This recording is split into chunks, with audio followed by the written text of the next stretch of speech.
বাংলাদেশে সাম্প্রতিক সময়ে মবের পক্ষে সম্মতি উৎপাদন করার চেষ্টা করা হচ্ছে। কখনো কখনো সংজ্ঞা ভিন্ন করার চেষ্টা করা হয়েছে, কখনো কখনো মবকে প্রয়োজনীয় বলা হচ্ছে। এভাবে নানাভাবে নানাজন এটাকে এক ধরনের সম্মতি উৎপাদনের চেষ্টা আমাদের সমাজে করে যাচ্ছেন। প্রশ্ন হলো কেন? এবং এই আলাপটা সাম্প্রতিক সময়ে খুবই একাডেমিকলি উঠেছে। আমি খেয়াল করলাম দুজন গুরুত্বপূর্ণ মানুষ, একজন হচ্ছে যারা মাহফুজ আলম, সরকারের একজন উপদেষ্টা। আমি খানিকটা তাকেও মবের পক্ষে বৈধতা দেওয়ার সম্মতি উৎপাদনের একরকম চেষ্টা, রিডিং বিটুইন লাইনস মানে স্পেসিফিকলি লিখে ফেলেছেন তা বলবো না। একই সাথে আরেকজন জনাব নাহিদ ইসলাম, তারা সহযোদ্ধা ছিলেন এই জুলাইয়ের গণ অভ্যুত্থানের সময়। তিনি বেশ স্পষ্টভাবেই বলবো মবের ভিন্ন ধরনের সংজ্ঞায়ন খানিকটা প্রধান উপদেষ্টার প্রেস সচিব যেটা করেছেন সেভাবে করার চেষ্টা করছেন। আমি এই দুজনকে আসলে আলাদা করে দেখি না, মানে নাহিদ ইসলাম এবং মাহফুজ আলম এনসিপির সাথে বা তার আগে নাগরিক কমিটির সাথে কতটা ইনভলভ ছিলেন, কিভাবে ইনভলভ ছিলেন, প্রচুর ফিসফাস আছে এবং এই ফিসফাসগুলো যে একেবারে মিথ্যে, নট নেসেসারিলি। সবার সাথেই সবার যোগাযোগ আছে। আমরা যারা অন্তত এই ক্ষেত্রে মানে এক ধরনের কথাবার্তা বলি, বোঝার চেষ্টা করি, মানুষের সাথে আলাপ আলোচনা করি, সুতরাং এই দুটোকে আমি একসাথে দেখতে চাই। একসাথে দেখার কারণেই আমি মনে করি এটা এনসিপির সম্ভবত একটা কৌশল হতে যাচ্ছে। আমি যেন মাহফুজ আলম কি বলছেন সেটা একটু বলি। তিনি আমাদের অতীতে বহু মব হয়েছে বলে আলাপ করছেন। আমার এত সময় হবে না, নাহলে এখানে কতগুলো ঘটনাকে তিনি মব বলছেন, মব জাস্টিস বা মব ভায়োলেন্স। এগুলো আমি সবগুলোকে মব জাস্টিস বা মব ভায়োলেন্স বলে মনে করি না। আচ্ছা, এরপর তিনি যেটা বলছেন যে সামাজিক ফ্যাসিবাদ যেটা শেখ হাসিনার সময়েরই প্রতিক্রিয়া, মানে ওটা বুঝতে হবে যে এটা না বুঝে সামাজিক ফ্যাসিবাদ ও মব মানসিকতা বোঝা সম্ভব হবে না। মানে এইসব প্রশ্ন তুলেছি যেহেতু আমরা ওই অপ্রেস ছিলাম, অপারেশন থেকে এটা বেরিয়ে আসা, তারপর এখন আমাদের এই ধরনের পরিস্থিতি তৈরি হয়েছে। শফিকুল আলমও কম বেশি একই রকম কথা বলেছেন। কিন্তু উনি বলছেন যে কয়েক মাসে রাজনৈতিক ও সামাজিক ফ্যাসিবাদের অংশীদার না হয়ে হরে ধরে মব ভায়োলেন্সের দায় নিতে হচ্ছে জুলাইয়ের বিপ্লবী ছাত্র নেতাকে। জুলাইয়ের পরে মব হইলে বা সুযোগ হলে করে এত সুশীলতার অ্যাপোলজেটিক আলাপ আসতো না। তারপর তিনি খুবই হাস্যকর একটা কথা বলছেন, একটু পড়ি, এটা পরে হাসিই পাবে। রাষ্ট্রের দায়িত্বে থেকে আমাদের কাজ আইনের শাসন প্রতিষ্ঠার সর্বোচ্চ চেষ্টা করা, এটা ঠিক আছে। সেজন্য মব ভায়োলেন্স নিয়ে কয়েকবার বলেছি, মানে একজন উপদেষ্টা বলছেন বলেছি, অথচ উনি তো উপদেষ্টা পরিষদে থাকেন। ওনার বলা উচিত ছিল মবের জন্য আমরা এটা করেছি। এসব করলে না আসলে হতো না। হ্যাঁ, জনাব মাহফুজ, আমি অন্তত ওনাকে দেখেছি মাজারে হামলা নিয়ে বলেছেন। ওই যে উনি বলছেন স্পেসিফিক কিছু অকেশনে মাজারে হামলা নিয়ে, বইমেলা নিয়ে কথা বলেছেন, উনি বলেছেন, স্ট্যাটাস দিয়েছেন, এটা সত্য। এখন কেউ যদি বলেন মন্দের ভালো, জনাব মাহফুজ অন্তত মন্দের ভালো কাজটা করেছেন, অন্য কোনো উপদেষ্টা তো স্ট্যাটাসও দেন না, উনি দিয়েছেন। কিন্তু সরকার কি করেছে? আসলে তেমন কিছু করেনি। এবং আমি বহুবার বলেছি ধর্মের ব্যানার নামে, ধর্মের নামে যে মবগুলো তৈরি হয় এগুলো সরকারের পরিকল্পিতভাবে, এগুলোর ব্যাপারে সরকার কোনো পদক্ষেপ নেয় না, কারণ তারা এই গোষ্ঠীটাকে হাতে রাখতে চায়। আমি আসবো, এটাই এখন একটা কৌশলে পরিণত হয়েছে, সেটা আমরা বুঝতে পারি। তারপরে যেটা হয়েছে, হ্যাঁ, জুলাই বিপ্লবকে এখন আবার বিপ্লব ব্যবহার করছেন, আমি জানি না। ওনারা বলেন ঠিক আছে, আমরা এটার দ্বিমত করি। ওখানে যেটা হয়েছে সেটাকে মব ভায়োলেন্স টাইলেন্স এগুলো বলা হচ্ছে, সেগুলো আমি একমত যে এটা হতেই পারে না, এই আলাপ তুলছেন, প্রশ্নই আসে না। এটা একটা, যদি বলা হয় আমাদের এই গণ অভ্যুত্থানের মহিমাকে ছোট করা হয়, এটা একটা স্বতঃস্ফূর্ত গণ অভ্যুত্থান, এটা মব হতে পারে না। তার পরবর্তীতে যেটা উনি একটু ওনাদের যে জুলাই বিপ্লব ছাত্র জনতাকে দায়িত্বশীল হওয়ার কথা বলছেন, কিন্তু মুজিববাদ ও আধিপত্যবাদ মোকাবেলার প্রতিরোধ গড়ে তুলতে আপনাদের সর্বোচ্চ চেষ্টা করবেন। এই যে সর্বোচ্চ চেষ্টা করবেন আধিপত্যবাদ রুখে আসার জন্য, কিভাবে? আইনের আশ্রয় নেওয়ার কথা বলছেন, কিন্তু যখন বলা হচ্ছে এগুলোই ছাত্ররা রুখে দাঁড়াবে, দিস আর দ্য প্রবলেমস। আমি বহুবার বলেছি আওয়ামী লীগ তো নিষিদ্ধ হয়েছে, মানে তার কর্মসূচি অ্যাটলিস্ট নিষিদ্ধ হয়েছে, ছাত্রলীগ নিষিদ্ধ আছে।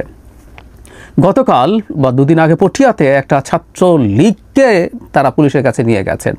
ছাত্রলীগ মানে সব হরে ধরে ফেলতে হবে? আমি অবাক হয়ে গেছি কারো যুক্তি শুনে যে সে তো নিষিদ্ধ ঘোষিত সংগঠনের সদস্য।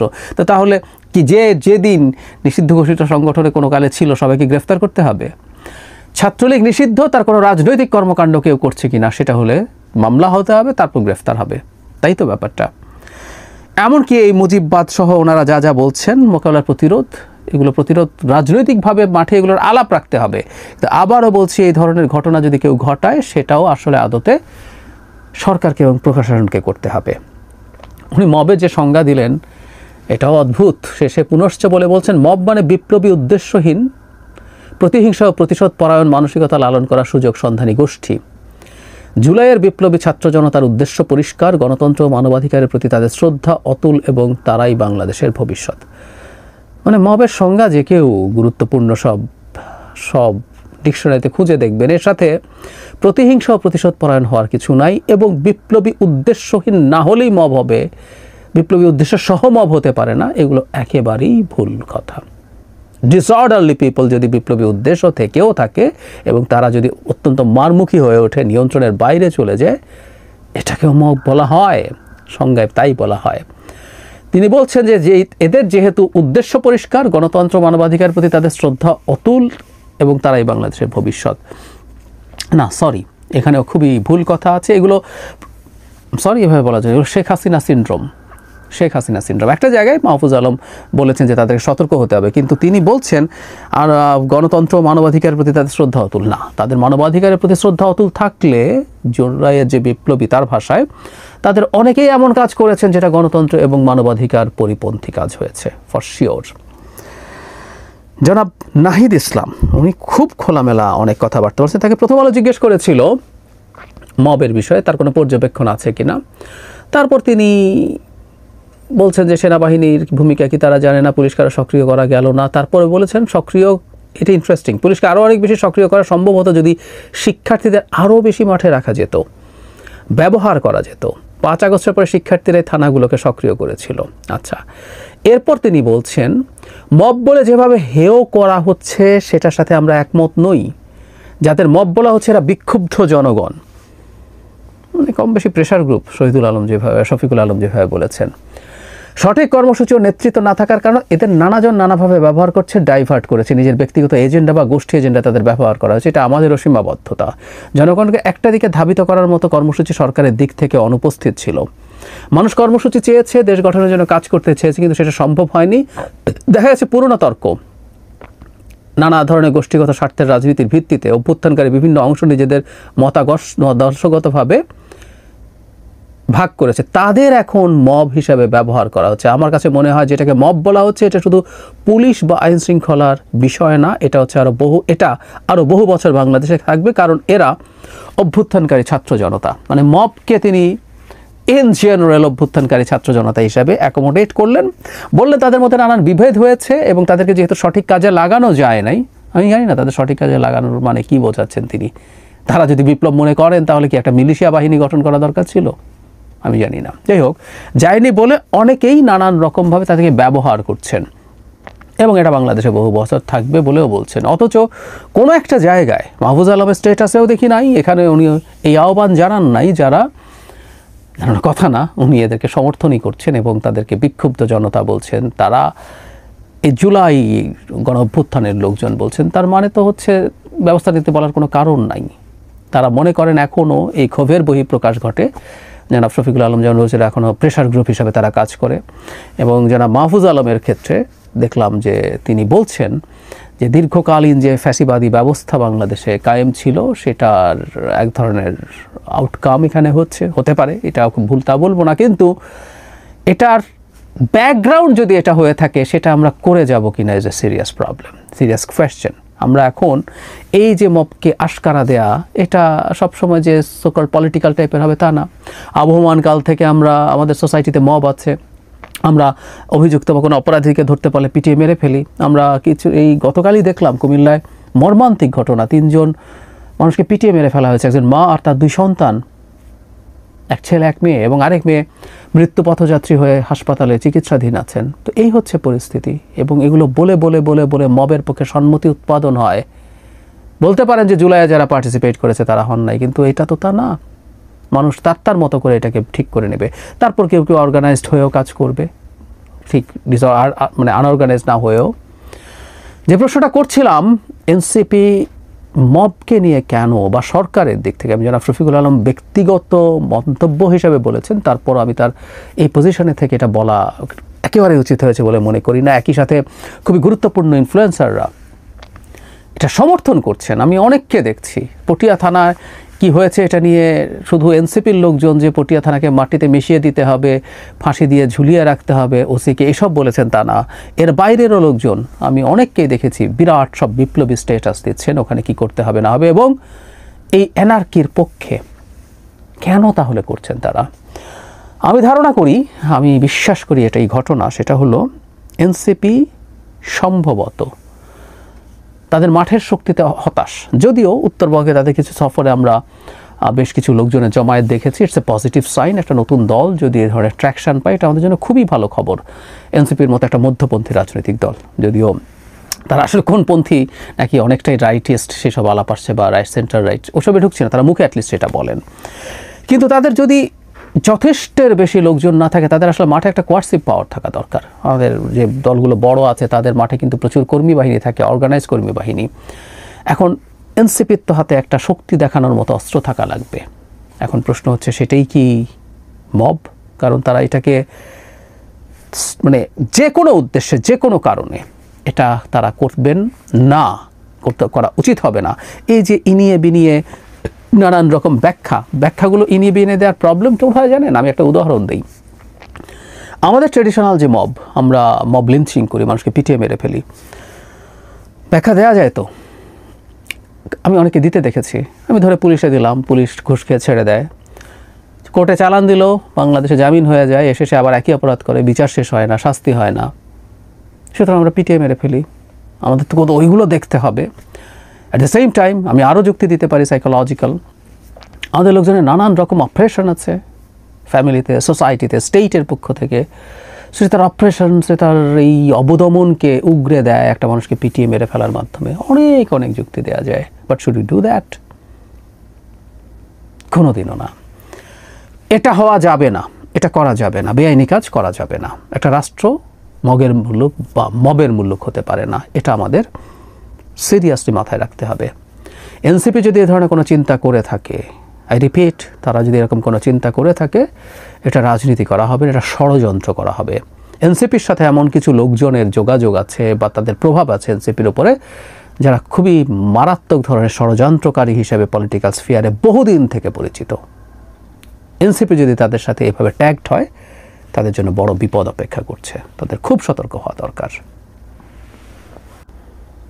চট্টগ্রামের পটিয়ায় থানা ঘেরাও, পুলিশের সাথে হামলা, পাল্টা হামলার পর আরেকটা ঘটনা ঘটল বিভৎস।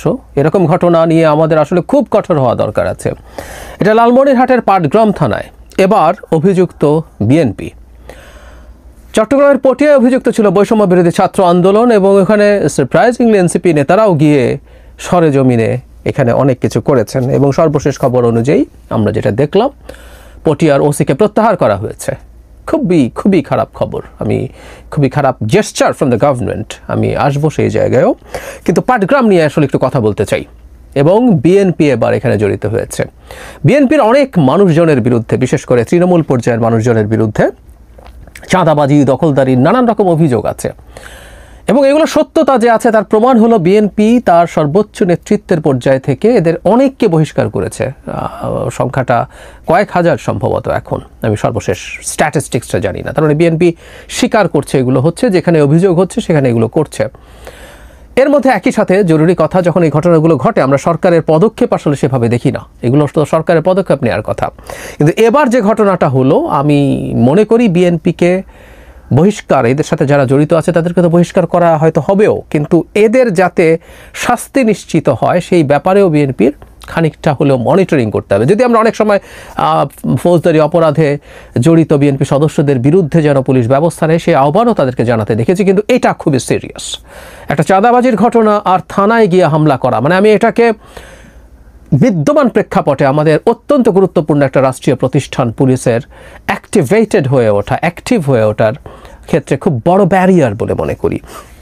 ঘটনা হচ্ছে এরকম, আমি প্রথম আলোর শুরুর অংশটুকু পড়ছি। পাথরমহলের রয়্যালটির নামে চাঁদা আদায়ের অভিযোগে ইজারাদারের 2 কর্মচারীকে ভ্রাম্যমাণ আদালতে সাজা দেওয়ার ঘটনাকে কেন্দ্র করে লালমনিরহাটের পাটগ্রাম থানায় হামলা হয়েছে গতকাল বুধবার রাতে 10:30টার দিকে। 200 থেকে 250 জনের একটি দল থানায় ঢুকে ভাঙচুর করে সাজাপ্রাপ্ত 2 আসামিকে ছিনিয়ে নিয়ে যায়। অভিযোগ উঠেছে বিএনপি ও সহযোগী অঙ্গ সংগঠনের নেতাকর্মীরা এই অভিযান চালিয়েছেন। এখানে দেখা গেছে ভাঙচুর করেছে, নথিপত্র তছনছ করা হয়েছে, আহত হয়েছে অনেক পুলিশ সদস্য। এর মধ্যে 2 জন বলা হচ্ছে হাসপাতালে চিকিৎসাধীন। বিএনপি বরাবরের মতোই সবাই যা করে এটার সাথে সম্পৃক্ততা অস্বীকার করেছে। বিএনপির পক্ষ থেকে বরং পুলিশের বিরুদ্ধে অভিযোগ করা হয়েছে যে পুলিশ তাদের সাথে চাঁদাবাজি করে, মোটা অঙ্কের টাকা চেয়েছে, তারা সেটা দেননি বলে তাদের কর্মচারীকে তুলে ধরে নিয়ে গেছেন। একই ধরনের কথাবার্তা বিএনপির পক্ষ থেকে বলা হয়েছে, আরেকজন নেতাও একই ধরনের কথাবার্তা বলেছে।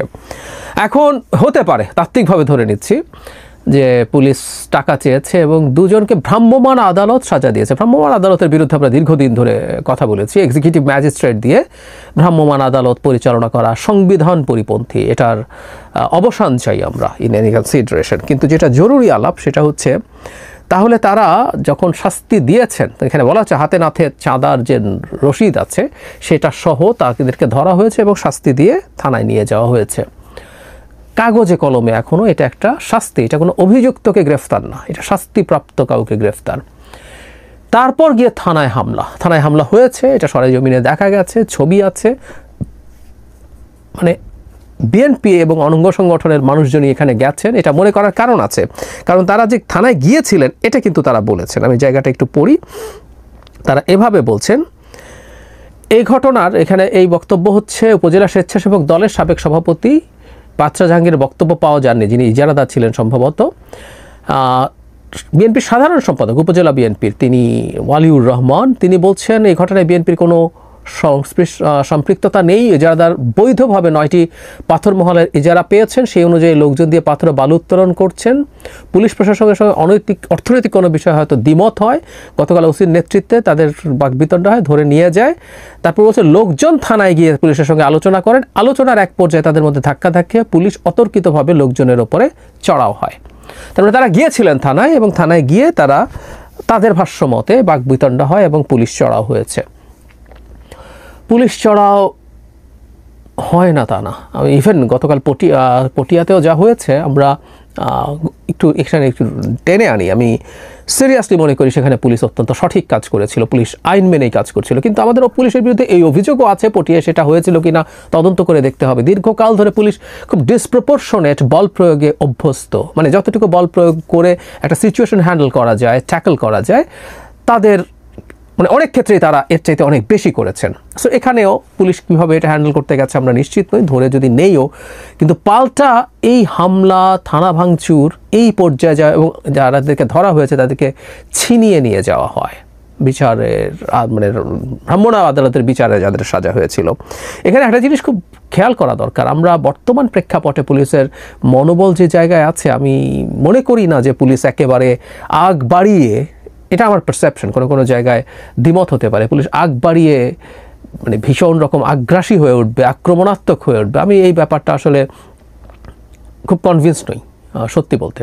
আমার এই বোঝাবুঝিটা ভুল হতে পারে, ব্যতিক্রম হতে পারে, কিন্তু আমি কনভিন্স নই। পুলিশ বরং এখন বহু ক্ষেত্রেই তারা যতটুকু জেনুইনলিও তাদেরকে কঠোর হওয়া দরকার, শক্ত হওয়া দরকার, তারা সেই আচরণ করতে পারছে না। তাদের যে ট্রমার ইতিহাস আছে এটাও ফ্যাক্ট। এই যে পুলিশের যে ইনফর্ম পড়া মানুষজন আছে বিএনপির, এই যারা ইভেন হামলা টামলা করতে গেছে, তাদেরই বহু মানুষের জীবনে মারাত্মক নাভিশ্বাস তুলেছেন এরাই সরকারি পোশাক পরে। সুতরাং এই পোশাকের সাথে বিএনপির সংঘাতের জায়গাও আছে। কিন্তু পোস্ট শেখ হাসিনার সময়ে আমরা কোনোভাবেই এরকম পরিস্থিতি এক্সপেক্ট করি না। আমরা যদি রাষ্ট্রের প্রতিষ্ঠানগুলোকে তার মতো করে শক্তিশালী হয়ে উঠতে না দেই, এটা খুব বিপদ হবে এবং বিএনপির জন্য মহাবিপদ হবে। বিএনপি একটা জিনিস বুঝতে পারছে না, বিএনপির এই লেভেলের লোকজন, আমি আশা করি সর্বোচ্চ নেতৃত্ব বুঝবে, এই দেশে থানা আক্রমণ করা যায়, থানা আক্রমণ করে পুলিশের কাস্টাডি থেকে অপরাধী আসামি সাজাপ্রাপ্তদেরকে নিয়ে যাওয়া যায়। এই যদি হয় আইন শৃঙ্খলার অবস্থা, কোনো একদিন কেউ বসে আছে এটা দেখানোর জন্য, এই আইন শৃঙ্খলায় তো নির্বাচন করা যাবে না। বসে আছেন, এনসিপি নিজেও করেছে, এনসিপি এন্ডোর্স করেছে, আমি এভাবে বলবো। কারণ হচ্ছে এনসিপির অনেক নেতা বৈষম্য বিরোধী ছাত্র আন্দোলনের বিরুদ্ধে যা হয়েছে পটিয়াতে, সেটাকে নিয়ে অত্যন্ত টাফ সব স্টেটাস দিয়েছেন, অন্যের দেওয়া স্টেটাস শেয়ার করেছেন। সো এনসিপিও একটা অ্যানার্কি তৈরি করছেন, তারাও থানায় পুলিশের সাথে মারামারি করে থানা ঘেরাও করতে পারেন, তারা তাদের জায়গা থেকে করছেন। আইন শৃঙ্খলার অবস্থা ভালো না, এবং এখানে যখন বিএনপি করছে, মজার ব্যাপার হচ্ছে ফাঁদটা বিএনপির জন্য পাতা হচ্ছে। বেশ কিছুদিন আগে আমি এটা নিয়েও কথা বলেছি, রয়টার্স এবং এএফপির সাথে সাক্ষাৎকারে জনাব নাহিদ ইসলাম এনসিপির প্রধান বলেছেন ক্লিয়ারলি দেশের আইন শৃঙ্খলা পরিস্থিতি নির্বাচন, তখন ডিসেম্বরের নির্বাচনের আলাপ হচ্ছিল, এই বছরের মধ্যে নির্বাচনের জন্য উপযোগী নয়। এখন আমি ধারণা করি এরকম আরও বেশ কিছু জায়গায় অনেককে দিয়ে বেশ কিছু ঘটনা ঘটানোর চেষ্টা করা হবে, যেগুলোর মাধ্যমে থানা যেখানে আক্রমণ হয় সেই দেশে যেটা যদি ওয়াইড স্প্রেড হতে থাকে, অনেক জায়গায় যারা চক্রান্ত করছে তারা এরকম ঘটনা ঘটাবে বলে আমি ধারণা করি, আর সেখানে বিএনপি গিয়ে নিজে এগুলো করছে। বিভৎস ব্যাপার, বিভৎস ব্যাপার। আর নির্বাচনের আনসার্টিনিতে থাকুক না থাকুক, শেখ হাসিনার পরে আমাদের পুলিশ বাহিনীকে তার কনফিডেন্স ফিরে পেতে হবে। একটা আধুনিক রাষ্ট্র পুলিশ ছাড়া কোনোভাবেই চলতে পারে না। এই জন্য খুব অল্প সময়ের মধ্যে গণঅভ্যুত্থান শেষে আমরা সফল হওয়ার পর 7 বা 10 দিনের মধ্যে পুলিশের উপরে যা হচ্ছিল, যে অ্যাটিটিউড দেখানো হচ্ছিল, আমি সেটার বিরুদ্ধে কথা বলেছি। আমাদের একটা রিকনসিলিয়েশনের জায়গায় যেতে হবে এবং পুলিশকে কনফিডেন্ট হয়ে উঠতে দিতে হবে। আমি বিশ্বাস করি একটা রাজনৈতিক সরকার আসলে এই ব্যাপারটা অনেকটাই ঠিক হবে, কিন্তু যে আচরণ দেখা যাচ্ছে, যে অ্যাটিটিউড দেখা যাচ্ছে, আমরা এখন পুলিশ অত্যন্ত তুচ্ছ ব্যাপার, আমরা পিটিয়ে ওখান থেকে আসামি নিয়ে আসতে পারি। বিএনপির লোকজনের বিরুদ্ধে চাঁদাবাজি বা এই ধরনের অন্যায়ের যেসব অভিযোগ আছে, দখলদারির অভিযোগ আছে অনেকে, এবং এসব অনেক ক্ষেত্রেই সত্য, বারবার বলছি বিএনপি নিজেই এটাকে স্বীকৃতি দেয়, সংখ্যাটা তার চেয়ে বেশি হতেই পারে। আমি মনে করি এগুলো আসলে ঠিক সেই অর্থে স্টেটকে আঘাত করা না। খুবই খারাপ কথা, করাপশন বাংলাদেশে ছিল এবং বিএনপি ক্ষমতায় আসলে চাঁদাবাজি চলে যাবে বলে আমি মনেও করি না। আমাদের একটা রেঞ্জ টেকিংয়ের অর্থনীতি আছে, এটা একটা দীর্ঘকালীন স্ট্রাকচার আছে, আমরা ধাপে ধাপে এগুলো থেকে বেরিয়ে আসতে হবে, সেটা অন্য ডিবেট। কিন্তু যে স্পর্ধা দেখানো হলো লালমনিরহাটের পাটগ্রামে, এটা ভয়ঙ্কর।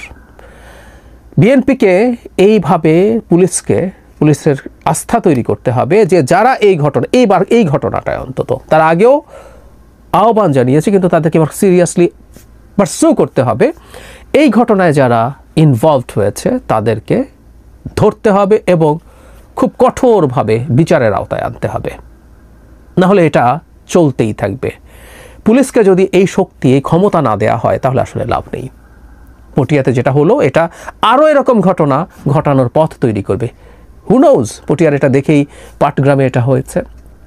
ওখানে যখন পুলিশের সাথে সংঘর্ষ হলো, যে পুলিশ সঠিক জায়গায় ছিল, আবারও বলছি সে ডিসপ্রপোর্শনেট বল প্রয়োগ করেছে কিনা সেটা দেখা যেতে পারে, কিন্তু সেখানে যেটা হলো, এখন রাস্তা ব্লক করে দেওয়ার কারণে শেষ পর্যন্ত সে ওসিকে প্রত্যাহার করা হলো। এই যদি হয় নজির, এই নজিরগুলো খুব ভয়ঙ্কর সমস্যা সামনে তৈরি করবে। আমি মনে করি এবং আমি আশা করি এটার গুরুত্ব বিএনপি বুঝবে এবং খুব টাফ পদক্ষেপ নেবে। তাদের এমনি প্রচুর বদনাম হচ্ছে মাঠে, তাদের লোকজনের আমি ব্যক্তিগতভাবে কথা বলে দেখেছি, চাঁদাবাজি সহ নানান ক্ষেত্রে তাদের এই ধরনের জড়িত থাকায় আমার সাথে ব্যক্তিগতভাবেও কেউ এই ধরনের কথা বলেছেন বিভিন্ন ক্ষেত্রে। সুতরাং they have to be very careful.